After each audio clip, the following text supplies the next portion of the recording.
할렐루야. 오늘도 주님의 은혜 가운데 우리가 예배로 나아갑니다. 우리가 지난주에 같이 말씀을 나눴듯이 이스라엘 백성들이 이 가나안 땅에 들어갈 때에 이스라엘 백성들의 사기가 하늘을 찔렀습니다. 반면에 이 가나안 땅에 있던 여리고 백성들, 그들의 사기는 땅에 떨어졌습니다. 저들은 다리를 후들후들 떨고 있습니다. 마음을 놓았습니다. 그래서 저들은 무엇을 어떻게 해야 할 줄조차 모르고 있습니다. 그래서 여호수아서 5장 1절은 이렇게 기록하고 있습니다. 요단 서쪽에 아모리 사람의 모든 왕들과 해변의 가나안 사람의 모든 왕들이 여호와께서 요단물을 이스라엘 자손들 앞에서 말리시고 우리를 건너게 하셨음을 듣고 마음이 녹았고 이스라엘 자손들 때문에 정신을 잃었더라. 마음이 녹았고 정신을 잃었더라. 그래, 그들은 훈련된 군사도 있고 자신들을 보호하는 성벽도 있습니다. 그렇지만 저들은 이 이스라엘 백성들 앞에서 무엇을 어떻게 해야 할지 알지 못하고 그들은 계획을 세울 줄조차 못하고 있습니다. 이 정신을 잃어서 지금 어떻게 대책을 세워야 할 줄조차 모르고 있습니다. 그래, 이스라엘 백성들은 반면에 그 사기가 하늘을 찔렀습니다. 저들은 이 광야를 걸어오면서도 하나님께서 인도하셨습니다. 뿐만 아니라 이 요단강 동편에서 요단강을 건너올 때도 저들이 발을 디뎌 놓으니까 이 흐르던 요단물이 멈추며 갈라지고 이들이 건너게 되어집니다. 그래야 하나님이 함께 하셨습니다. 하나님께서 약속하셨습니다. 이제 하나님께서 약속하셨던 그 땅에 첫 발을 내디디며 드디어 하나님의 역사를 이룰 때입니다. 이들은 사기가 하늘을 찌르고 있었습니다. 자, 이런 상황 가운데서 하나님께서 이 이스라엘 백성들한테 무엇이라고 말씀하십니까? 이제 여호수아는 이 백성들을 데리고 요단강을 건너왔습니다. 이제 여리고성을 향하여 바라보면서 그 다음 할 차례가 무엇입니까? 이 백성들을 향하여서 진격 앞으로! 그러면서 이 백성들을 끌고 나가서 저 요단성을 차지하고 하나님의 약속을 이루어야 할 때입니다. 그러나 이 순간에 하나님께서는 이스라엘 백성들에게 뜻하지 않았던 말씀을 하십니다. 2절입니다. 여호수아서 5장 2절을 보게 되었지만 그때에 여호와께서 여호수아에게 이르시되 너는 부싯돌로 칼을 만들어 이스라엘 자손들에게 다시 할례를 행하라 하시매. 이게 웬일입니까?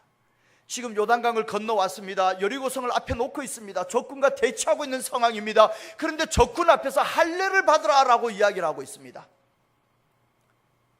아니, 적군들 앞에서 할례를 받으면요, 남자들이 할례를 받고 거동하기 불편하고 힘들어하고 이 다리를 쩍 벌리고 엉거주춤하게 뒤뚱뒤뚱 거리면서 어떻게 전쟁을 치른단 말입니까? 이 상황 가운데서 여리고성에서 여리고의 이 적들이 쳐들어온다면 이스라엘 백성들은 전멸할 수밖에 없는 그런 상황입니다. 그런데 하나님께서는 여기에서 할례를 행하라라고 말씀하십니다. 할례의 본래의 의미는 하나님과 백성들 간의 언약의 상징입니다. 언약입니다. 그래요, 하나님과 이 백성들과 언약의 표징입니다. 이 언약, 이 육체적으로 그 언약의 표식을 남기는 것이 중요하다고 할 것 같았으면 이 요단강을 건너오기 전에 할례를 받고 난 뒤에 건너왔어야죠.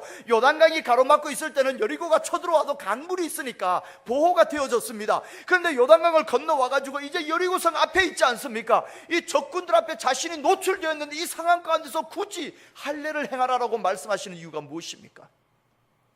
하나님의 언약의 표징으로서 할례를 행하라고 할 것 같았으면, 아니, 여리고성을 점령하고 성 안에 안전이 거하게 되었을 때에 그때 할례를 하라 그래도 늦지 않지 않습니까? 아니, 그 성을 점령할 때까지 조금만 기다리면 되는데 굳이 그 성을 앞에 놓고 적군 앞에서 멸망의 위기를 맞이하면서 자초하면서까지 할례를 행할 이유가 있습니까? 저 같았으면 하나님 앞에 따졌을 거예요. 하나님, 지금 이 상황 가운데서 할례를 하라니요? 아니, 우리 여리고성 점령하고 난 뒤에 합시다. 하나님한테 저는 그렇게 따졌을 겁니다. 아니, 하나님, 할례를 하라 그럴 것 같았으면 요단강 건너오기 전에 하라 그랬어야죠. 이제 와갖고 하라 그러면 어떡합니까? 저 같았으면 하나님 앞에 그렇게 따졌을 겁니다. 여호수아는 그렇게 하지 않았습니다. 그래요, 육체적 할례로서 하나님의 언약의 백성이다라는 것을 표시하는 것, 그 선언하는 것, 그것을 넘어서서 여기에서 할례를 행하라는 것에는 너무나 큰 의미가 담겨 있습니다.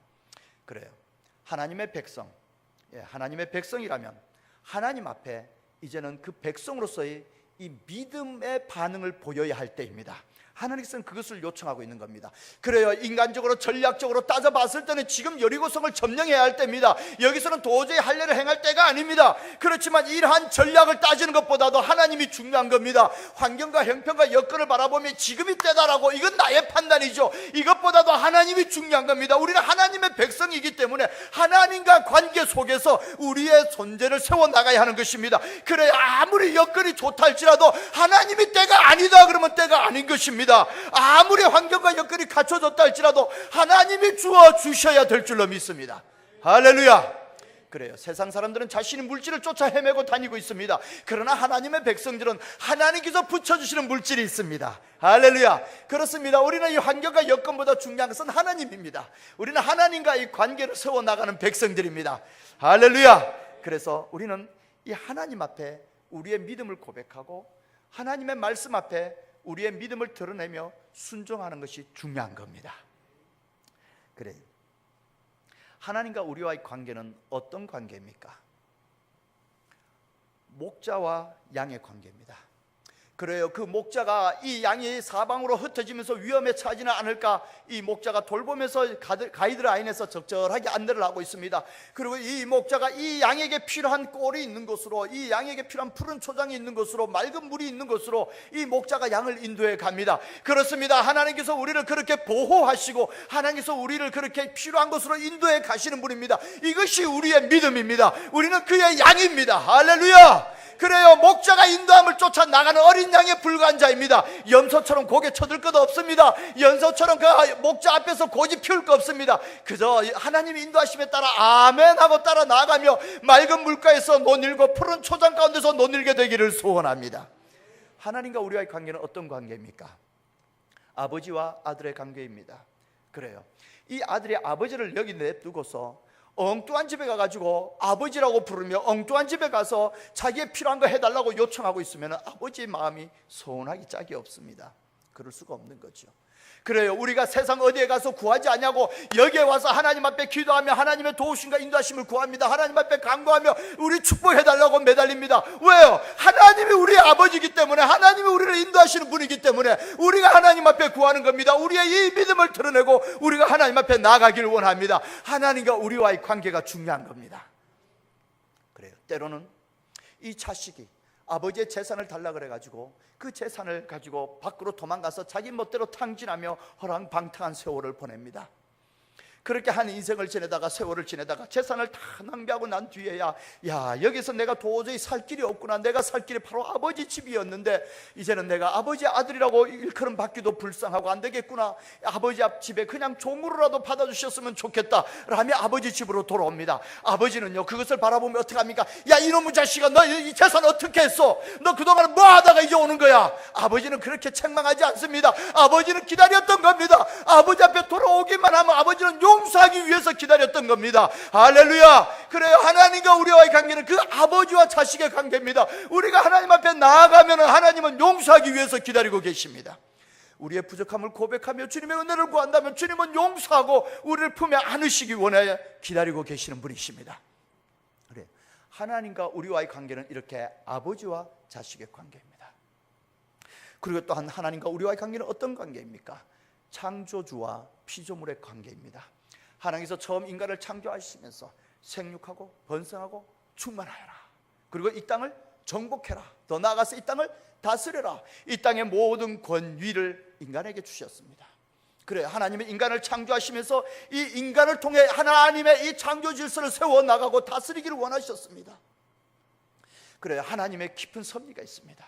죄인 되어서 이 권위를, 이 자리를 마귀 사탄에게 내어준 바 되어지고 스스로 죄의 종이 되어서 하나님을 알지 못할 뿐만 아니라 하나님께 나가지도 못하는 그런 죄인이 되었습니다. 죄의 종이 되었습니다. 그러나 하나님께서 찾아오셔서 참으로 이 죄인이 하나님 앞에 용서함 받고 하나님 앞에 나올 수 있는 그 생명의 길을 열으셨습니다. 예수 그리스도의 십자가로 우리의 죄의 값을 대신하시며 주님 앞에 나아갈 수 있는 이 생명의 길을 열으셨습니다.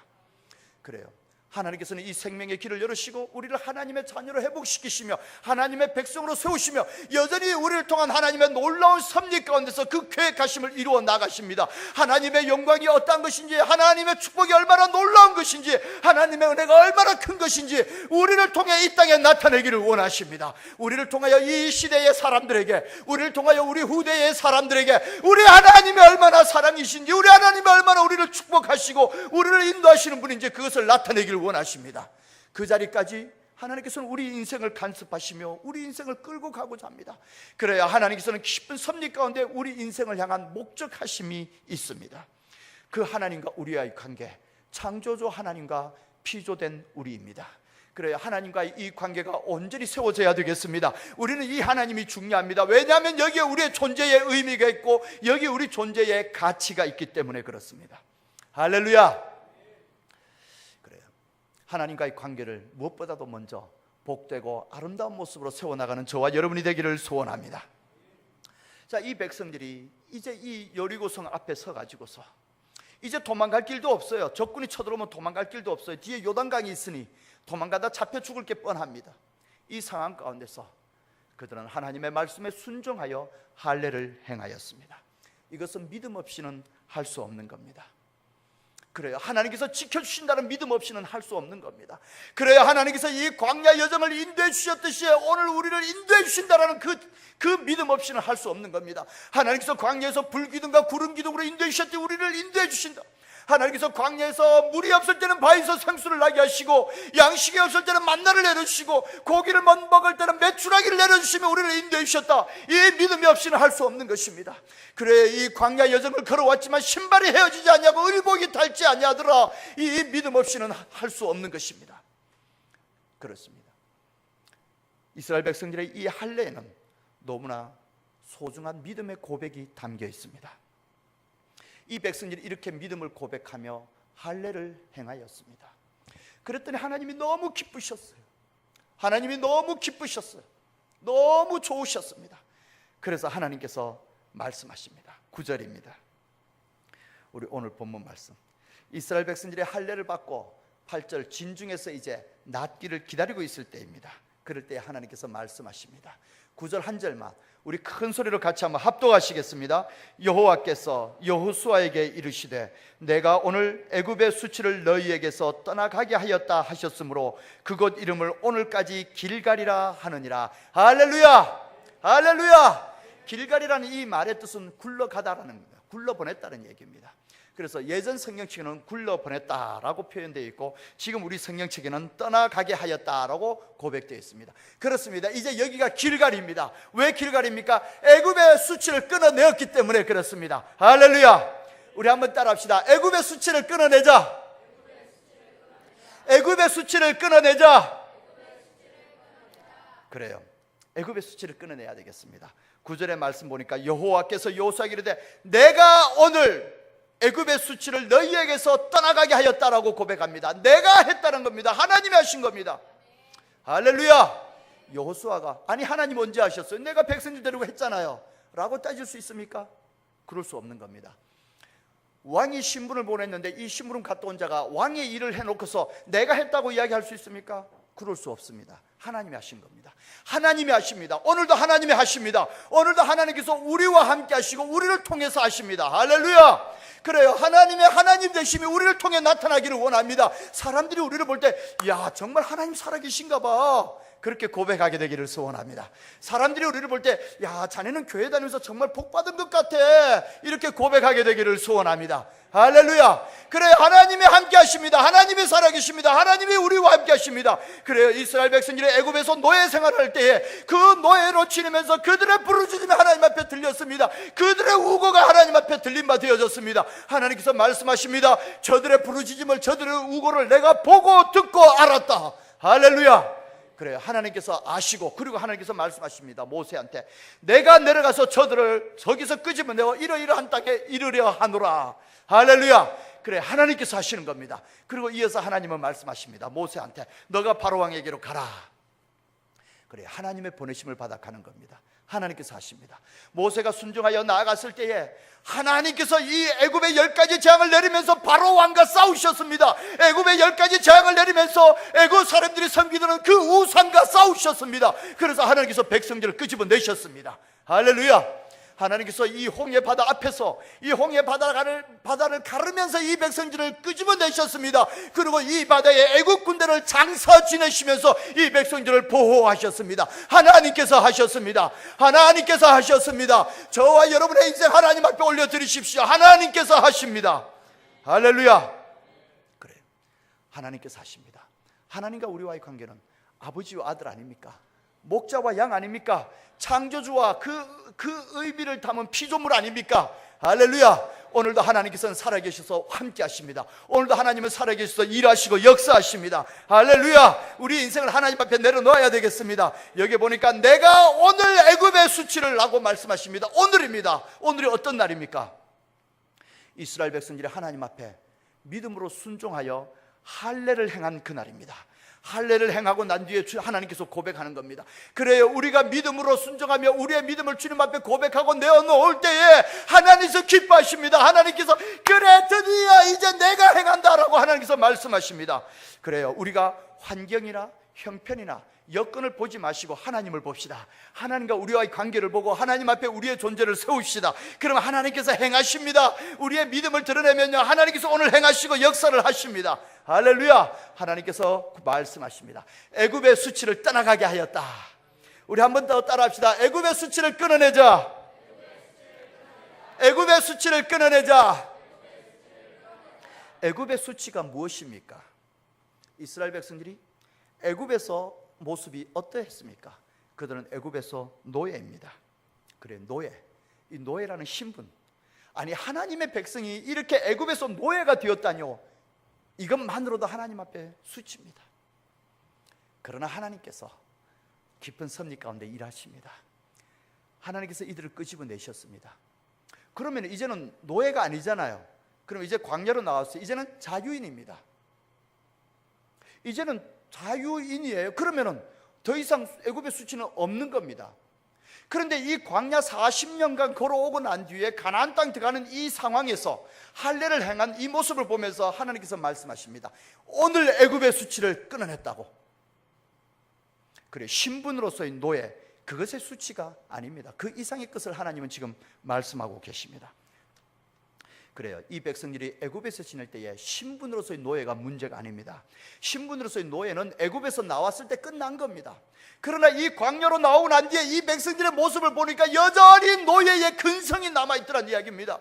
노예로 지낼 때에 맨날 불평불만하면서 일하고 앞에서는 일하는 척하고 돌아서로서는 욕하고 이 노예의 근성이 저들에게 남아있더란 이야기입니다. 그래서 이 광야 여정을 걸어오면서 만나를 내려주는 하나님을 감사하는 것보다도, 매출하게 내려주는 하나님 앞에 감사하는 것보다도, 바위에서 생수가 솟게 하는 하나님 앞에 감사하는 것보다도, 쓴물을 단물로 바꿔주는 하나님 앞에 감사하는 것보다도, 아말렉 군대를 물리치시는 그 하나님 앞에 감사하는 것보다도 입에 불평불만을 달고 가고 있더라는 이야기입니다.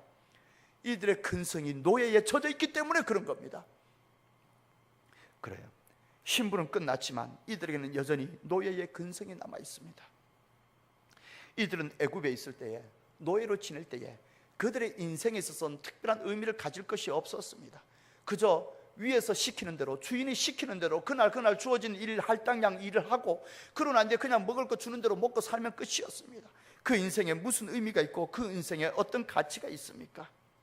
그저 노예일 뿐이었습니다. 그저 부려먹는 이들이 싫었고, 그래서 앞에서는 일하는 척하고 뒤에서는 욕할 뿐이었습니다. 이러한 애굽의 수치가 광야에 나오고 난 뒤에도 여전히 그들에게 남아있더란 이야기입니다. 그래야 하나님께서 이끄시고 하나님께서 일하는 것을 보지 못하고서 불평불만, 내 입을 열었다 그러면 불평불만이고 하나님을 맞서고 있습니다. 뿐만 아니라 이 백성들이 이제 이 광야 여정 중에 이 가나안 땅 남쪽 가데스 바네아 지역에 왔습니다. 여기에 왔을 때 이스라엘 백성이 12명의 정탐꾼을 보내었습니다. 정탐꾼이 가서 보고 와서 보고를 하는데, 정말 가보니까 정말 적과 꿀이 흐는 약속의 땅이더라. 정말 좋은 땅이더라. 그런데 그 땅에 사는 사람들을 보니까 전부 다 장군의 아들 같고 전부 다 장군 같고 왜 그렇게 키가 큰지 우리는 그 앞에서 기가 죽더라. 우리가 생각해도 우리 스스로 기가 죽는데 저들이 우리를 볼 때는 마치 메뚜기처럼 생각할 거다. 그래 이제 이 말을 듣고 백성들이 이제 술렁이기 시작합니다. 그래요. 이들은 여전히 노예의 근성이 남아 있었던 겁니다. 그래서 그들의 이 환경만 보고 그들의 키 큰 것만 보고 기가 꺾인 겁니다. 그래서 거기에 기가 죽었습니다. 그래서 패배의식에 젖어들었습니다. 하나님께서 일하는 것은 보지 못하고 불평불만만 내뱉더니 드디어 이루어질 수 없는 부정적인 이유만 붙들고 거기에 매달려가지고 어찌할 바를 모르며 모세를 대적하고 거꾸로 애굽으로 돌아가자 이러고 있습니다. 이것이 노예의 근성입니다. 그래요. 우리에게도 애굽의 수치가 남아있지 않습니까? 불평불만이 입에 배어있지 않습니까? 눈에 보이는 것은 안 되는 것밖에 보이지 않고 불만스러운 것만 눈에 들어오고 될 수 없는 이유만 보이고 입을 열어서 이야기할 때마다 부정적인만 이야기하게 되어집니다. 그러다 보니까 인생이 패배의식에 젖어 있어 뭘 해도 제대로 안 되더라라는 그런 생각 가운데 매여 있습니다. 이것은 노예의 근성입니다. 우리에게 남아있는 애굽의 수치입니다. 때로는 하나님 앞에 예배 드리면서 하나님의 은혜 가운데 나오면서 말씀과 성령으로 우리의 심령을 터치하면서 우리의 죄된 모습을 지적을 합니다. 내 양심의 찔림을 받습니다. 그래요. 찔림을 받을 때는 눈물을 흘리면서 회개기도 하기도 합니다. 그렇게 회개기도 하면서 한쪽 마음 가운데서는 그래도 내가 이걸 어떻게 하지? 나는 이걸 끊어낼 수가 없는데 나는 이걸 어떻게 그만할 수가 있지? 어떻게 이걸 멈출 수가 있지? 라며 불안한 마음으로 회개기도 하고 있어요. 그리고 기도 끝나고 나가고는 여전히 옛날로 돌아가고 있습니다. 끊어내 버리지 못한 죄의 근성이 남아있는 겁니다. 우리 몸에 배어있는 애굽의 수치, 죄의 근성은 무엇입니까? 이제는 하나님 앞에 이 모든 것들을 고백하며 끊어내는 역사가 나타나게 되기를 주님의 이름으로 축원합니다. 할렐루야. 그래요.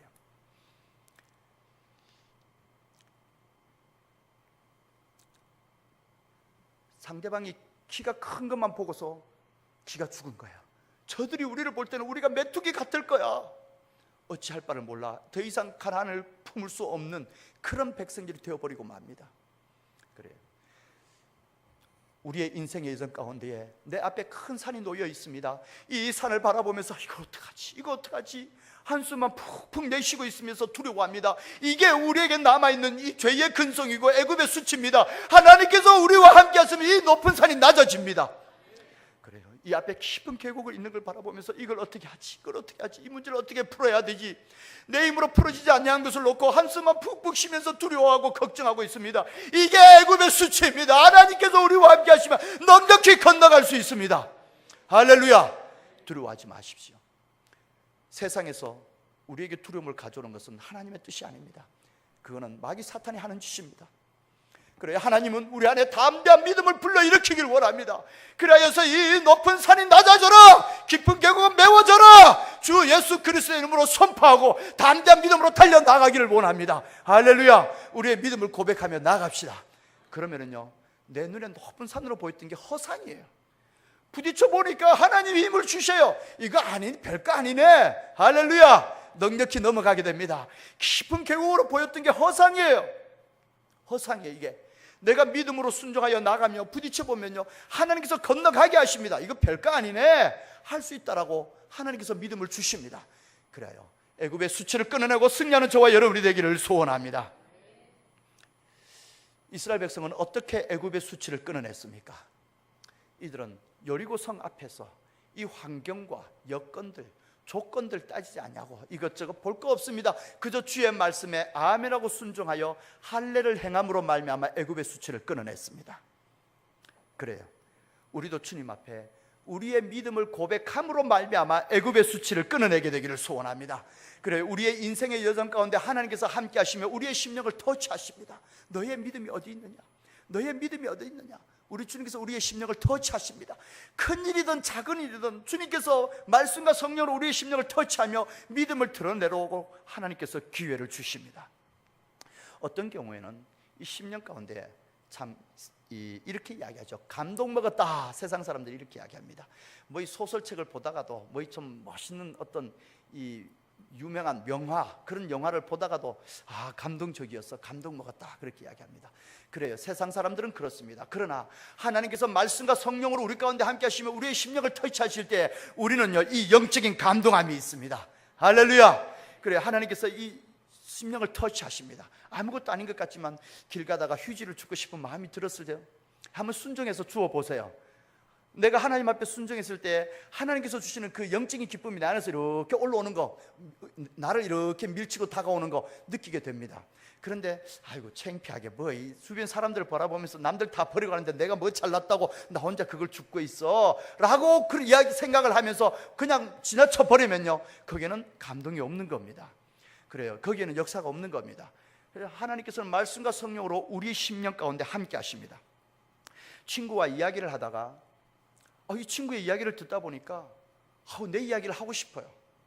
근데 내 이야기를 하려고 생각하니까 내 이야기를 하면은 이 친구가 내가 교회 다닌다는 걸 알 텐데, 이 친구가 괜히 또 속으로 저게 그동안 알고 보니까 교회 다니는 거였잖아, 교회 다니면서 뭐 저랬지, 이렇게 흉을 보면 어떡하지, 염려스러운 마음이 들어요. 그 염려스러운 마음에 내가 어떻게 말지 뭐 라고 그냥 넘어가 버려요. 그러면 하나님께서 말씀과 성령으로 내 심령을 터치하시며 나를 통해 일하기를 원하셨지만 하나님께서 그 역사를 못 나타내시잖아요. 그래요, 하나님께서 말씀과 성령으로 우리의 심령을 터치하며 우리의 믿음을 드러내기를 기다리고 계십니다. 내가 그냥 믿음으로 순종하여 입술을 열어보십시오. 내가 말을 잘 못해서 하나님 말 잘하는 사람 보고 하라 그랬어요. 나는 말을 잘 못해요. 아니, 그러지 마시고 믿음으로 순종하여 한번 입술을 열어보세요. 하나님께서 내 입에 말씀 넣어주는 것을 경험하게 됩니다. 할렐루야. 그래요, 하나님은 이 자그마한 것에서부터 우리의 믿음을 드러내기를 기다리고 계십니다. 그래요, 우리의 이 믿음을 드러낼 때에 우리에게 남아있던 애굽의 수치가 끊어지는 역사가 나타납니다. 우리 인생에 새로워지는 역사가 나타납니다. 할렐루야. 어느 날 마음 가운데에 가족들이 감사하게 느껴지지 않습니까? 참 잘 자라준 자녀를 보면서 감사하지 않습니까? 자리를 지켜준 남편이 감사하고 자리를 지켜준 아내가 감사하지 않습니까? 그래요, 그런 마음이 들어왔을 때에 그렇게 고백하고 순종하셔요. 그러면은요, 이 감사가 우리의 심령을 터치하면서 우리에게 있던 불평불만을 끊어내는 역사가 일어날 줄로 믿습니다. 할렐루야. 그래서 저희들 감사 헌금통이 있습니다. 없으시면 저 어디에 가져가세요. 감사 헌금통이 있어요.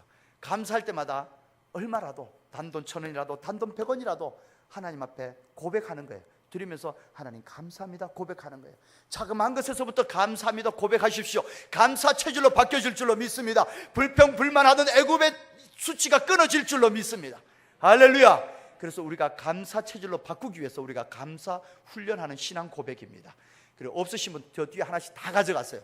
그래서 집에서 가장 잘 보이는 이 TV 옆에다 놓으시고 늘 감사 체질로 자신을 훈련하고 바꾸어 나가게 되기를 주님의 이름으로 축원합니다. 그래요, 어느 날 말씀을 듣다가 우리를 치유하셨던 주님의 말씀을 들으면서 주님께서 나를 치유하실 것 같은 믿음이, 그런 마음이 들어요.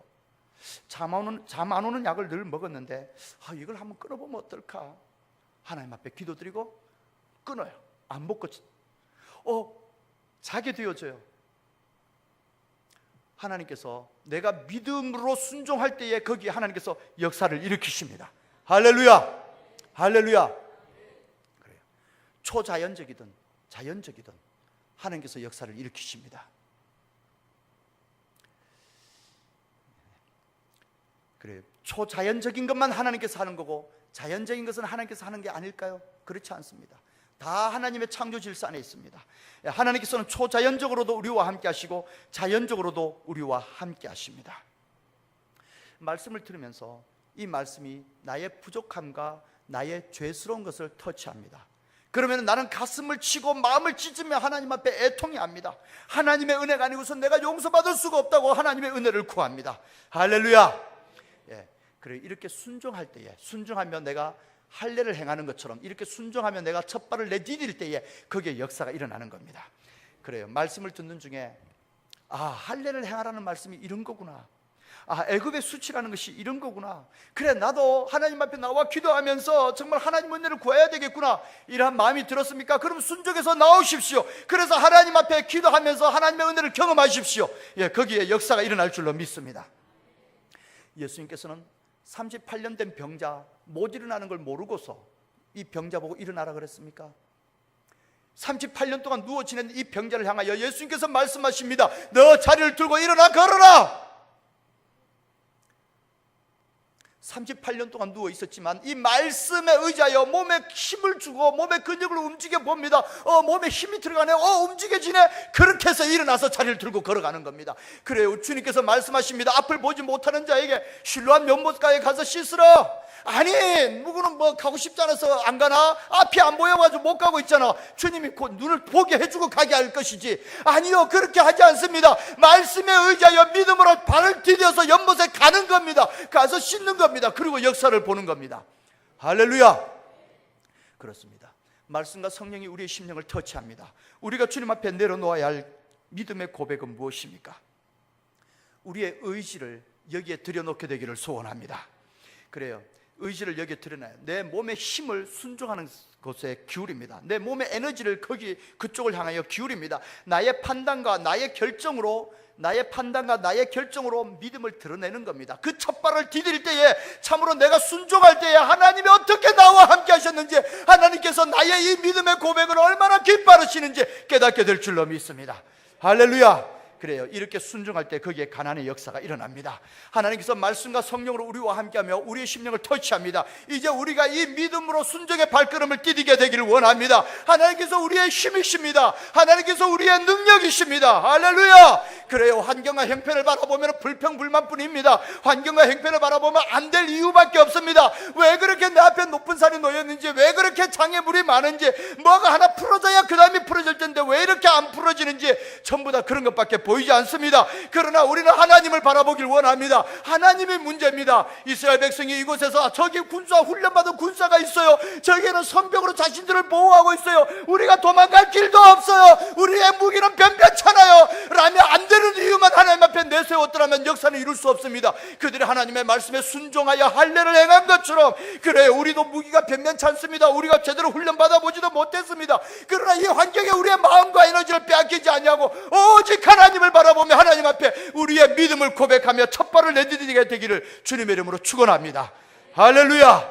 할렐루야. 우리의 능력을 넘어서서 하나님께서 일하시는 것을 보게 됩니다. 나의 지식을 넘어서서 하나님께서 일하시는 것을 보게 됩니다. 내 안을 둘러싸고 있는 이 환경을 넘어서서 하나님께서 일하시는 것을 보는 역사가 나타날 줄로 믿습니다. 할렐루야. 기도드립니다.